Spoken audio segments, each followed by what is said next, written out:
Sales development continues to grow in importance as a critical component of a successful go-to-market strategy. And with the explosion of new tools, technology, and processes, the sales development industry itself is thriving, as seen with the growth of the Tenbound sales development market map over at tenbound.com. On this podcast, we'll dive deep and go beyond sales development to think about the future of technology, processes, and tools in the industry with our host, noted futurist, author, and sales development practitioner, Justin Michael.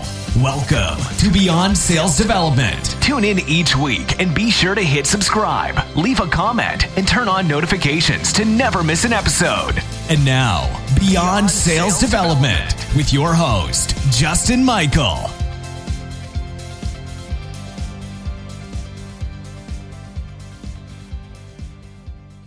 Welcome back to Beyond Sales Development. I am your intrepid host, Justin Michael, doing my best William Shatner. I have on the phone with us today, Mike Simmons from Catalyze Sale.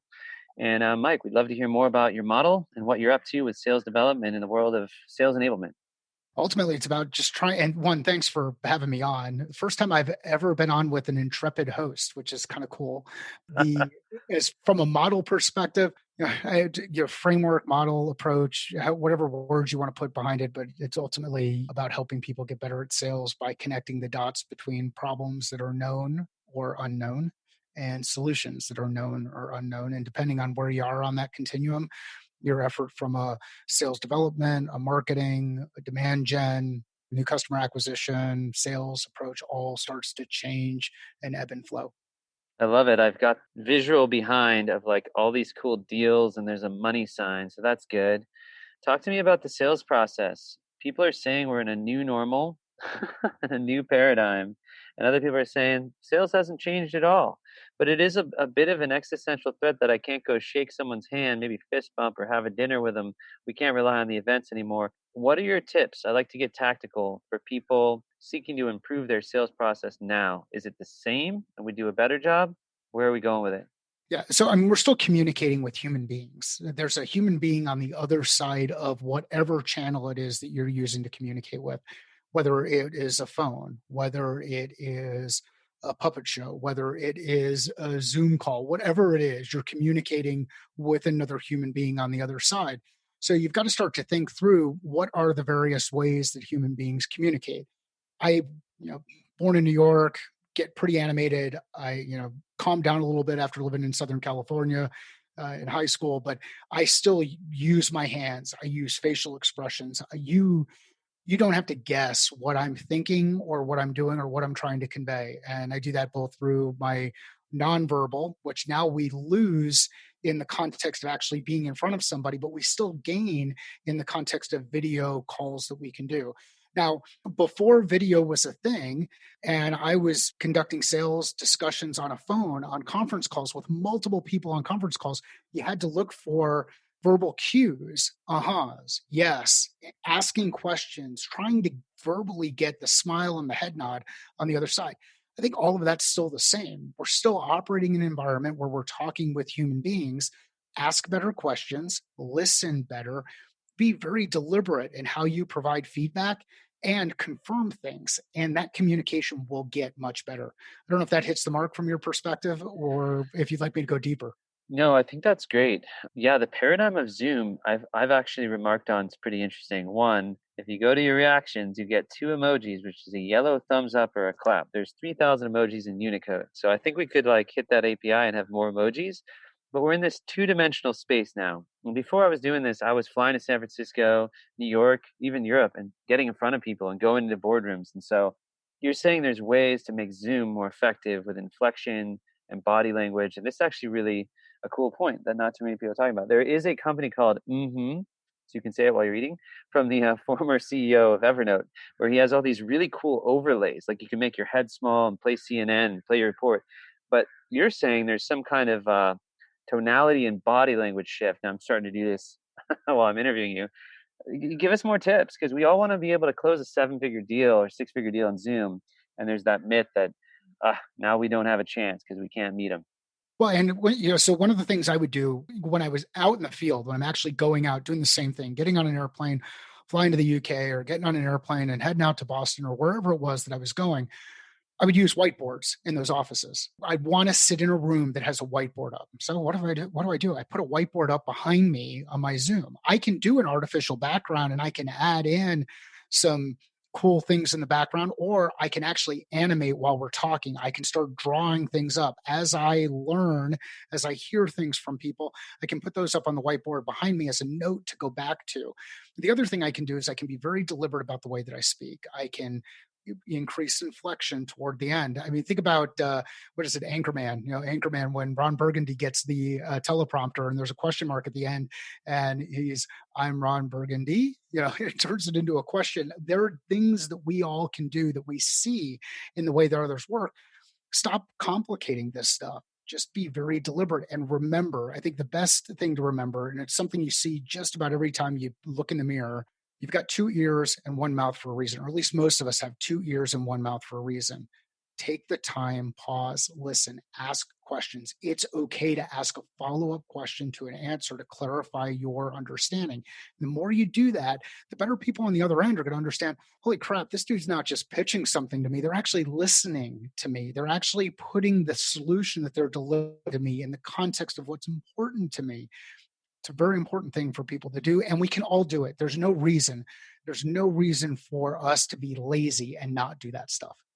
Yeah, so active listening is very hard for me personally because I talk for a living. So I always joke I get on a Zoom and I move my lips and checks come in the mail. It's a pretty good job. It's not that easy, as we both know. There's a lot of prep that goes into it. So you finally work up to a Zoom, you've got the key dream client on the call, and you're excited, and it's like, help us out with psychology. Like, how do you stay calm? How do you do the active listening? How do you budget your time? Because now we have the systems like Gong, and they're telling us, okay, you're speaking too fast. Your listen to talk ratio's off. So now you have like the kid in driver's training where it's not like I know that I should signal, check, and glance, and the instructor is teaching me. And now we have more feedback loops and analytics, but then it's kind of stressful in a way. So like I coach people and I try to figure out ways to improve their calls. One of the big things though is really getting prospects to open up and using questioning techniques like spin and fostering the active listening. To listen better, you have to ask better questions, because if you ask better questions, they'll talk more. So these chicken and egg problems, like I'm unbundling a huge Pandora's box, but I'd love your philosophy and tactics around that. Really, what I try to do is keep things simple, and take more of a design oriented approach to doing things, which I know just sounds jargony and fluffy and all of those other things.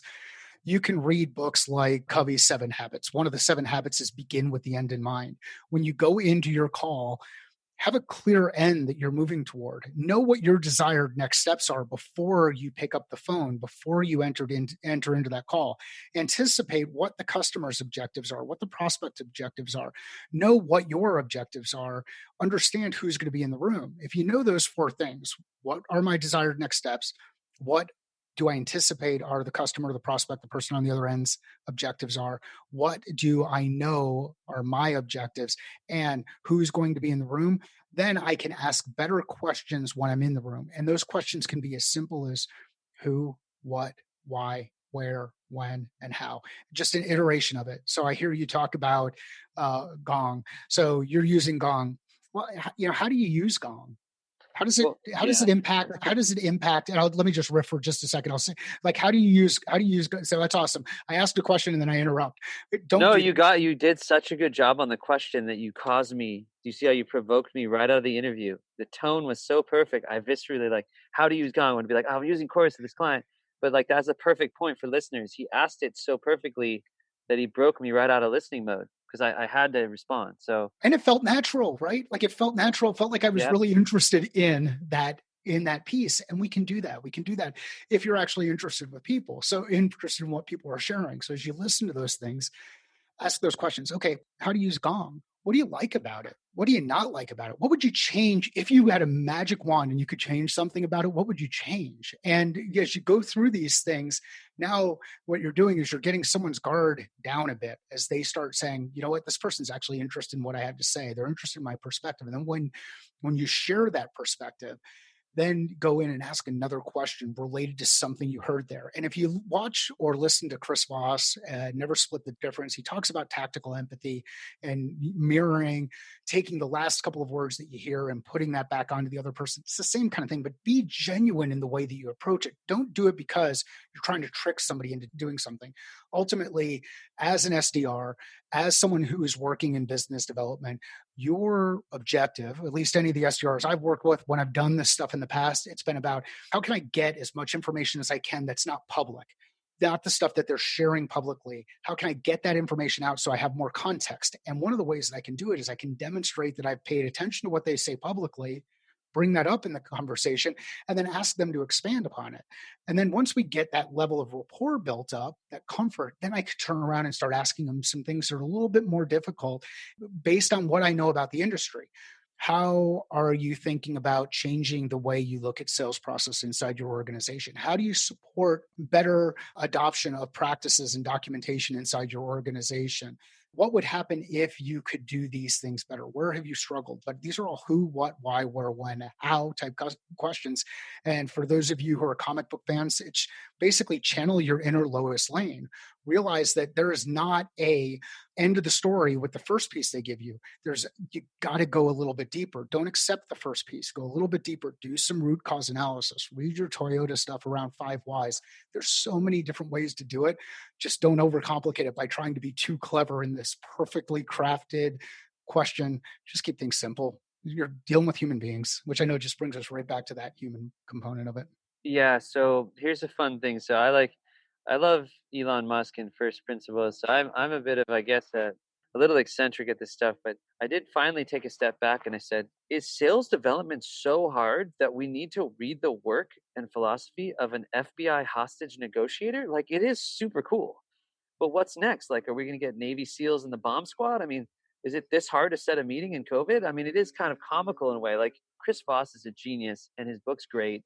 And it's another one of these in the canon, like Robert Cialdini, Dr. Cialdini, and the persuasion principles, and it's neuroscience and it's true. It is funny in another way because he did negotiate hostage crises. So, there's a lot to learn as you're in sales development. What is the future? That's what this podcast is about, the future of sales development. Do you think we will get to a point where artificial intelligence can do some of these things that humans are doing today? I hope so. We don't have flying cars. Yeah. What's really going to be possible in 5 years or 10 years? Where are the advances going to come? Because right now we just have point solution, more tech stacks. I think the average rep, like 15% of high growth companies are spending over $1,000 per rep per month. Can you talk to me about the tech stack world? Is that interesting to you?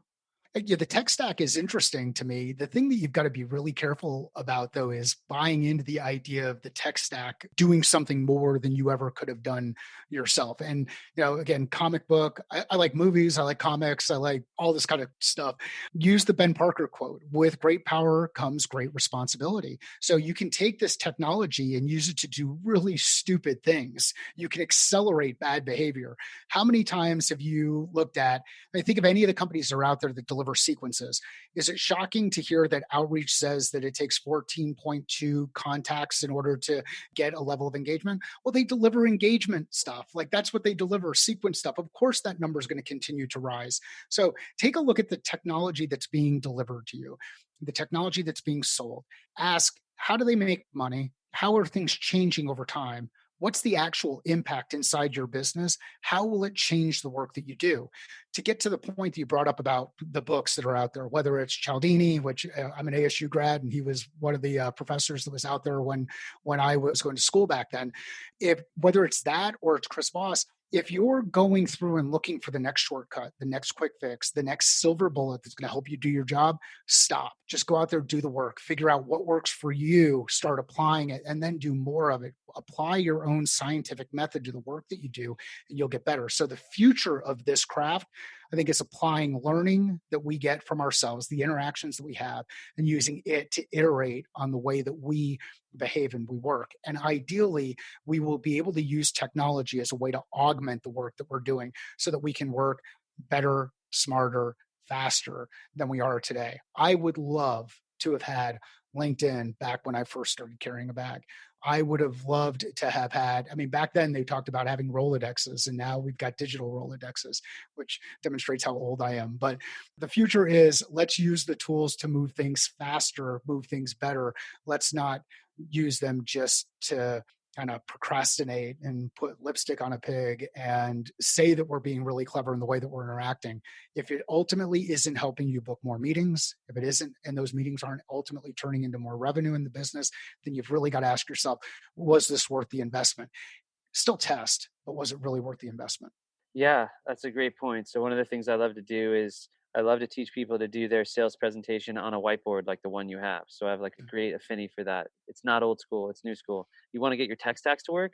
Turn all that off, go to a whiteboard, get your sales and marketing in the room and map out the customer journey and everybody start looking at all the ways the customers interact because it's a full funnel approach. Like Phil Fernandez, who's the co-founder of Marketo, wrote that book Revenue Disruption, and I loved it because that was like in my way. That, like I think that's the firework that signaled the ABM and ABS account-based sales revolution. Tell us about that. That's the rage, right? It used to be open regions, territories. You carried a bag and you covered the Northeast. Now it's like it's pretty surgical. Like your marketing is going after specific accounts.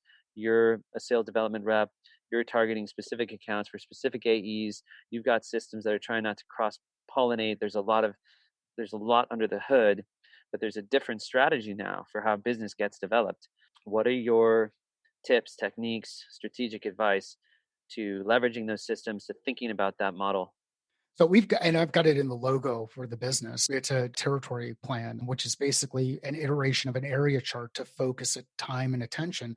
And the exercise there is, let's list out the 4 to 5 binary statements, yes, no statements around our ideal customer profile. So let's say it's organizations who are generating greater than 2 million in ARR. They've got more than 20 people inside their organization. They were started by a technical founder and they deliver an enabling technology into the marketplace. As I work through that process, I've got these statements and I just create yes no lines, and I start to, on either side, like if I say yes, it moves to one side of the area chart. If I say yes to the next one, it moves up.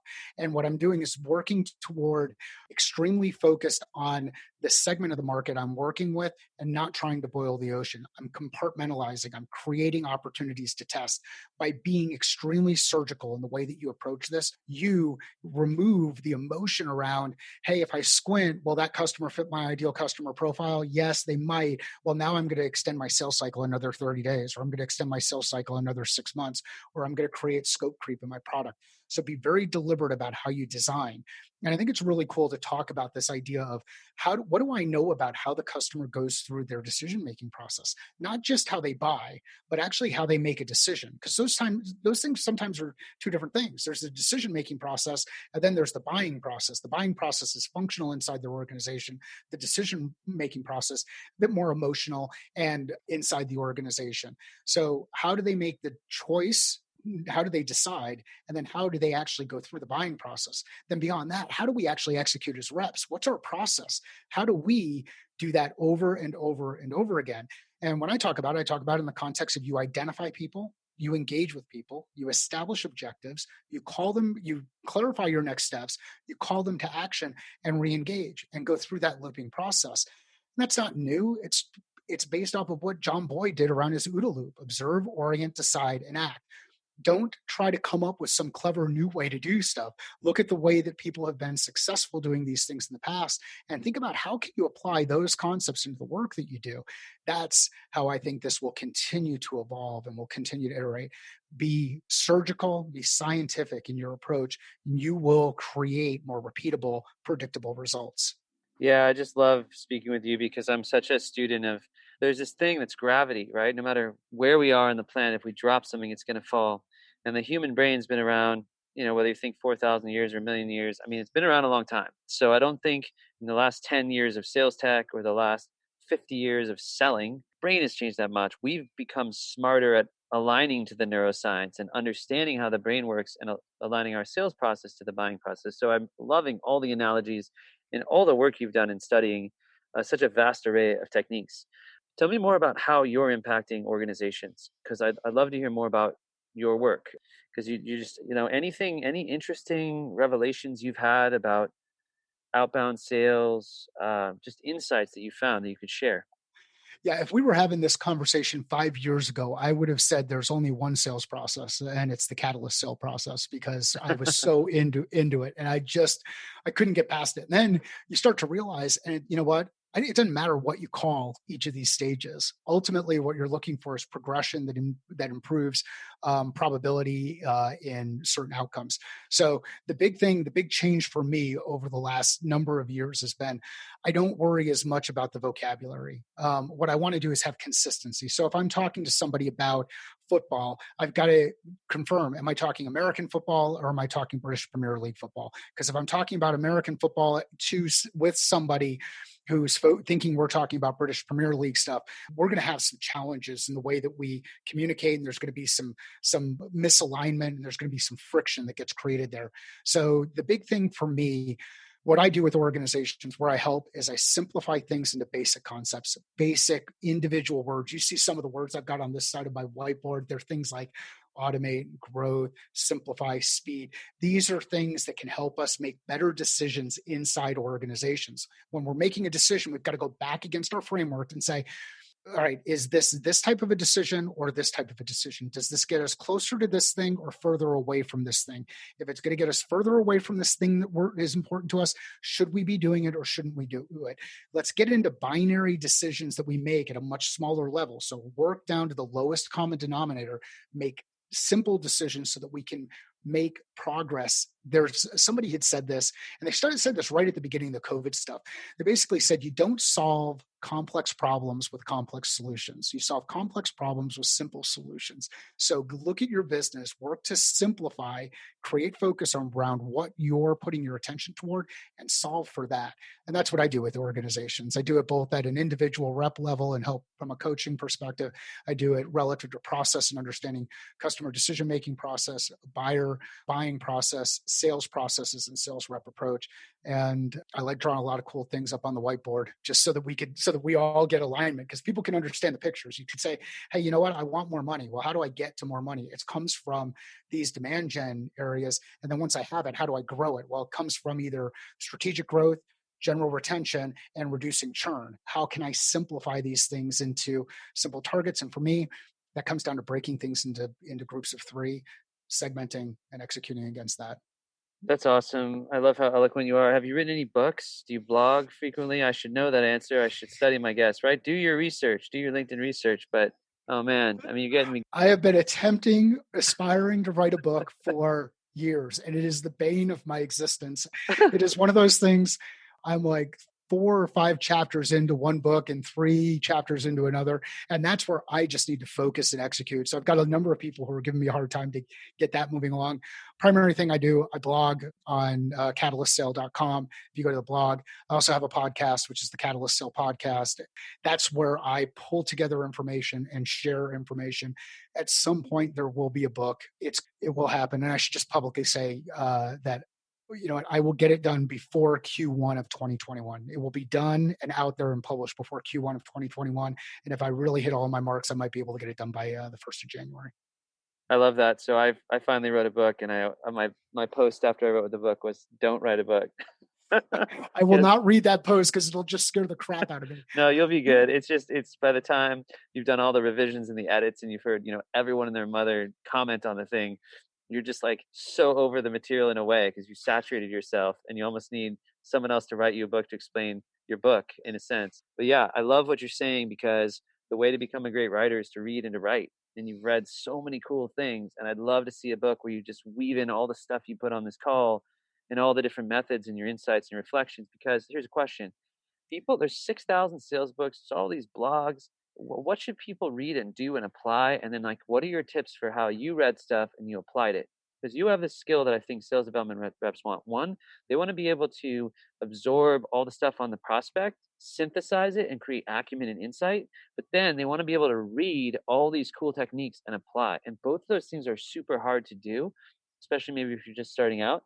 What are some tips that you have on how you do both of those? So it's like research that is like high impact, low weight to get in front of clients, and then self-improvement as far as becoming a better salesperson, but not getting bogged down. I mean, not everyone can be like us and reading all these sales books all the time. And we became sales trainers and that's unique. This is just for like frontline salespeople who maybe time poor and want to do these two things better. The first thing I would do is you just do the work. Like, just do it. Don't go out there looking for some new clever trick or technique.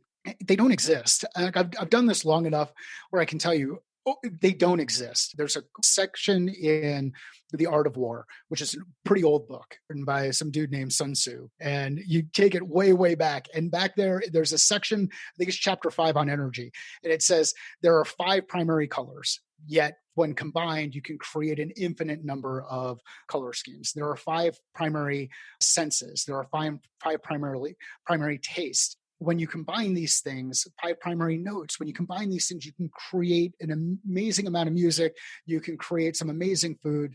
Figure out what your 5 primary things are, whatever those things are, the things that you really do well, that you enjoy, that you want to apply. For me, I'm good at listening and I'm good at asking questions. I will ask the questions that other people won't. And I will ask simple questions in a way that just basically feels extremely comfortable. And if that ends up being your thing, then lean into it and have that thing be your thing. But figure out don't even do 5, just figure out your 3 things that you do really well, that you enjoy doing, that you like doing, that people like doing with you. Do more of those things. Don't go out there looking for the next gimmick or the next trick, because it just doesn't exist. And one of the things I think that's really important as you go in and consume content, for me, I consume a lot of content these days now through Audible. It's just so much easier to go back and you just consume a lot of information. But go back and listen to the same thing over again. And I forget if it was Nassim Taleb or Naval Ravikant, one or the other, but they talk about getting more value out of listening to one book 3 or 4 times than listening to 3 or 4 books one time. I listened to the foreword of The Effective Executive, Peter Drucker's book, where Jim Collins goes through his 10 takeaways. I listen to that once a month, the first Wednesday of every month. I listen to it. It's a couple of minutes long. I fly through it quickly, and it causes me to take a pause, reset, reflect. Am I doing the things that are addressed there that will help me be more effective as an executive? Find your Jim Collins forward or whatever it is that helps you do it. It could be Jocko Willink and some of the stuff that he does. It could be, maybe it's the Catalyze podcast where you listen to one of the episodes and you're like, wow, I just need to hear that dude say that over and over again. Or maybe it's this episode, but find your thing and just continue to repeat it. If you want another example of that, just look at Bruce Lee. I don't fear the man who practices one kick or 10,000 kicks one time. I fear the man who practices one kick 10,000 times.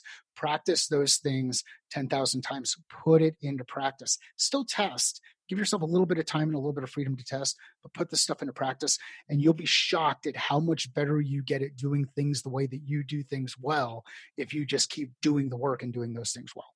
I love that. So you've shared so many amazing things in here. We talked about Chris Voss, Jocko Willink. There was this other method that sounded like U-Bloom, or what was it? The OODA loop? Which sounded like, Oompa Loompa. Like, I just suddenly so heard John Wonka. Boyd. Look at John Boyd. And I've mentioned the podcast a couple of times. Dave Burke was on. He talks about the OODA loop. Lieutenant Colonel John Boyd came up with this: observe, orient, decide, and act. He used it to help improve dogfighting. Don't go out there and recreate the wheel. Yeah. So basically, if I can negotiate the hostage crisis, I can jump in my MiG fighter and dogfight better. But then maybe I can also just be an SDR. I think you nailed it. I think we're ready. I think we're both pilots and kung fu experts and all of those things. I'm excited. This has been so fun, and you're so knowledgeable. Everybody, please check out Mike Simmons, Simmons, and Catalyst Sale, and check out his book, his blog, his podcast. Get all this awesome stuff going. Connect with him on LinkedIn. Any other stuff we missed you're working on where people can find you? Just catalystsale.com is the best place to go. I've just launched a new course called The Reset that applies some of these frameworks around goal setting and execution, creating clarity and focus. If you struggle with goals, if you find yourself challenged with this, and I know I talked about not accomplishing my book goal, other things have become the priority. If you're struggling with goals, go through and take a look at this. It might help you out. This has been awesome. Thanks for the time. I really enjoyed the conversation. Thanks, Mike. Have a great one.